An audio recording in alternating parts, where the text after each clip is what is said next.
બનાસકાંઠાના દાંતાના ધારાસભ્ય છે તેમણે આજે વિધાનસભામાં તેમનો એક પ્રશ્ન પૂછ્યો હતો અને મામલો ખાણ ખનીજનો હતો અને તેમનું કહેવું હતું કે જે પ્રકારે સરકાર દ્વારા આ કોરી છે આ તેની લીઝોને મંજૂરી આપવામાં નથી આવી, પરંતુ મોટા પ્રમાણમાં ત્યાં સતત ખનન પણ થઈ રહ્યું છે અને સાથે સાથે તેમણે વન વિભાગનો મુદ્દો પણ ઉપસ્થિત કર્યો છે અને આ મુખ્યમંત્રી ભૂપેન્દ્ર પટેલ પાસે વિભાગ છે, પરંતુ તેનો જવાબ આપવાનો હતો મંત્રી ઋષિકેશ પટેલને।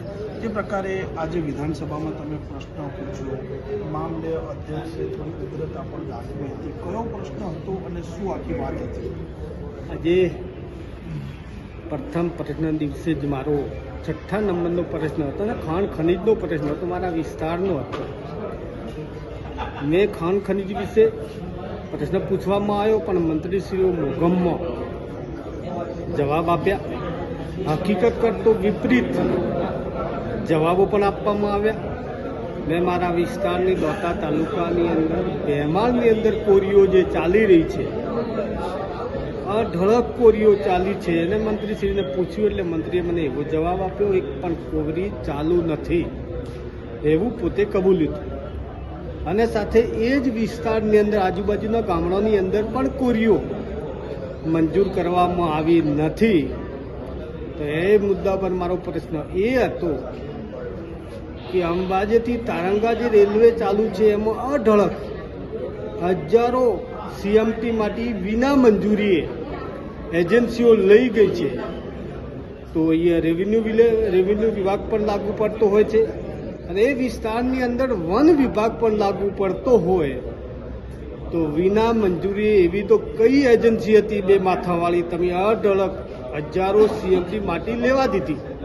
એ મુદ્દા પર ચર્ચા કરવા માટે આ પ્રશ્ન મારો પૂછવામાં આવ્યો હતો, પણ મંત્રીએ મોગમમાં એવો જવાબ આપ્યો, અમે એક પણ કોરી લીજો આપી નથી। તો પછી હું એમને એમ કહેવા માંગતો હતો કે તમે મંજૂરી નથી આપી તો આ કેટલા આજે ભેમાળની અંદર કેટલા દિવસથી કોઈ લીજો ચાલુ છે એ કેટલા દિવસમાં બંધ કરીને બતાવો છો? અને અંબાજીથી તારંગા જે રેલવેનું જે કામ ચાલુ છે એ આપ પણ કહી રહ્યા છો કે અમે એક પણ મંજૂરી આપી નથી, તો હજારો સીએમટી માટી લઈને ગયા છે વગર મંજૂરીએ, તો કેની રેમ નજર હેઠળ રેવન્યુ વિભાગ કે વન વિભાગના રેમ નજર વિના મંજૂરીએ જો લીધું હોય તો તમે એમના ઉપર કાયદેસરના કાર્યવાહી ક્યારે કરવાના છો એ પ્રશ્ન મારો હતો, પણ મંત્રીશ્રીએ મોગમમાં જ જવાબ આપ્યો છે લોકશાહીનું ખૂન કહેવાય, યોગ્ય નથી, અને સરકારના નિયમથી વિપરીત મને જવાબ આપ્યો છે એ પણ યોગ્ય નથી। મંત્રી ઋષિકેશ પટેલે મોગમમાં તમને જવાબ આપ્યો છે એવું તમને કેમ લાગે છે, એના શું કારણ હોઈ શકે?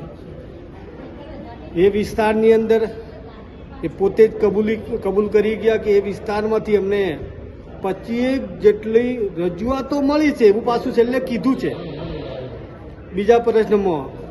તો એટલી જો રજૂઆતો મળી હોય તો ક્યાં મોટે કેની રેમ નજર ચાલતું એ પોતાને વિચારવું પડે કે આ નિયમથી વિપરીત સભાગૃહમાં જો ધારાસભ્યને જો જવાબ આવા આપવામાં આવતા હોય એ ખરેખર યોગ્ય નથી। કાંતિભાઈ, જે પ્રકારે ભૂતકાળમાં પણ તમે તમારા વિસ્તારમાં બનાસકાંઠામાં જે બેફામ રીતે રેતીનું ખનન થઈ રહ્યું છે, આ રેત માફિયાઓ બેફામ બની રહ્યા છે, આ મામલો પણ તમે ઉપાડ્યો, ફરી વખત આ ઉપાડ્યો, તેમ છતાં હાઉસમાં મામલા વારંવાર ઉપાડવા છતાં કેમ તેનું કોઈ નિરાકરણ નથી આવી રહ્યું? આમ હવે છેલ્લે એટલું કહેવાય, જાણી જોઈને અહીંયાથી જ કેના રેમ નજર હેઠળ ચાલી રહ્યું છે એ પણ જનતા જોવા માંગે છે। સરકારને વિચારવું પડે કે આ મુદ્દો આટલાથી અટકતો નથી, આટલે તો હવે આવ્યો છે, બાકી એકાદ વર્ષથી લગાતાર જિલ્લા સંકલન એટલે મિની કેબિનેટ કહેવાય એવા સંજોગમાં અમે જિલ્લા કેબિનેટ ત્યાં પ્રશ્ન સંકલનમાં પૂછતા હોઈએ ને ત્યાં નિરાકરણ નહીં આવતો ને ત્યાં અધિકારીઓ કબૂલતા હોય, પોતે જઈને જગ્યા ઉપર જઈને સ્થળ ચકાસણી કરતા હોય અને આટલી ફરિયાદો મળી અને આટલું ખોટું થયું છે, આટલા ગામડામાં થયું છે, આટલી રજૂઆતો પોતે ચકાસણી કરીને રોજગામ કરીને આવતા હોય તો છતાં મંત્રીઓ ધ્યાન ઉપર ના લેતા હોય તો અહીંયાથી જ કોઈકના ઇશારે કામ થઈ રહ્યું છે એવું કહેવાય રહ્યું છે. અચ્છા, આ વિસ્તાર આદિવાસી પ્રભાવિત છે. થોડાક સમય પહેલા પાડલિયામાં પણ આદિવાસીનો પોલીસ સાથે ઘર્ષણનો પણ એક મામલો આવ્યો. તે સમયે પણ વન વિભાગના સામે અને પોલીસના સામે સવાલો ઉપસ્થિત થઈ રહ્યા હતા. ફરી વખત તમે કહો છો કે વન વિભાગ કોઈ પણ પ્રકારની મંજૂરી વગર પોતાની ઈચ્છા મુજબ કામ કરી રહ્યું છે. બિલકુલ હું કહી શકું છું, એટલા માટે કહી શકું છું કે અહીંયાથી રેન્જ નજર હેઠળ જો ખોદકામ કરાવતા હોય, વન વિભાગ આડી નજર કરીને કામ કરવા દેતી હોય, તો શું મારા વિસ્તારની અંદર પાડલિયાની અંદર જે વન વિભાગ જઈને જે ગરીબ અને આદિવાસી મહિલા વિધવાબાઈને જો ત્યાંથી મકાન તોડી નાખ્યું હોય, ત્યાંથી દબાણ હટાવવા માટે ગયા હોય, એવું ચોખ્ખું કહેવાય છે કે વન વિભાગ અને રેવન્યુ વિભાગ આદિવાસીઓને ગમે તેમ ગમે બોના હેઠળ હેરાન કરવા માંગે છે અને હેરાન કરીને એ વિસ્તારમાંથી ધિકારી કાઢીને પોતે કેને આપવા માંગે છે. એ વિસ્તારની વસ્તી જાણી રહી છે, એ વિચારે એ જાણવા માંગે છે તમે આ અહીંથી આદિવાસીઓને ધિકારી કાઢીને કઈ કંપનીઓને આપવા માંગો છો કે એ વિસ્તારની જનતા એમ કહેવા માંગે છે કે આદિવાસીઓને ઝૂંપડો હટાવીને રિલાયન્સને આલવા માંગે છે. એવું પણ ગામમાં લોકોને એ વિસ્તારની જનતા અત્યારે લોકવાયકો ચાલી રહ્યો છે. એક અંતિમ પ્રશ્ન, હવે શું રણનીતિ રહેશે? સરકાર ગૃહમાં જ કહી રહી છે કે ભાઈ આવી કોઈ પણ પ્રકારની મંજૂરી આપેલી નથી. તમે ત્યાં કહો છો કે ત્યાં ખનન થાય છે. ધારાસભ્ય તરીકે હવે ત્યાં જમીની સ્તરે તમે શું કરશો? સરકાર જાણી જોઈને એક જ મુદ્દો લઈને ચાલ્યું છે કે આદિવાસીઓને કઈ રીતે હેરાન કરવા. આખા ગુજરાતની વાત કરીએ, અંબાજીની કોરે મોરે સંપૂર્ણ આદિવાસી, ત્યાં આદિવાસીઓને હટાવી દેવાના. અંબાજી કોરે મોરે 14 ગામડા ગૃહમાં મંત્રીશ્રીએ જવાબ આપ્યો કે અમે 14 ગામડા લેવાના છીએ અને 14 ગામડા એવા લેવાના વર્ષોથી પેઢીઓથી જે વન વિભાગ નહોતું ને એમથી પણ પહેલા તેઓના આદિવાસીઓ વસતા હતા. વન વિભાગ પછી આવ્યું અને એ આદિવાસીઓને ધિકારી કાઢીને કયો મૂકવા માંગે છે, કેવા ઉદ્યોગપતિને લાવવા માંગે છે.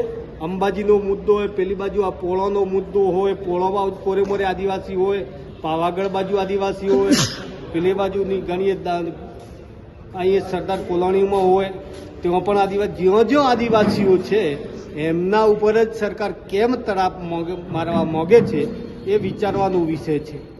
જી જરૂરથી. તો જે પ્રકારે દાંતા અને બનાસકાંઠામાં સતત આ કોરીનો મામલો છે, બેફામ રેતી ખનનનો મામલો છે, આદિવાસીઓ પર જે પ્રકારનો અત્યાચારનો મામલો છે, આ મામલો આજે ગુજરાત વિધાનસભાના ગૃહમાં ગુંજ્યો છે અને આ મામલે ધારાસભ્ય કાંતિ ખરાડીએ પણ આકરા તેવર અપનાવ્યા છે.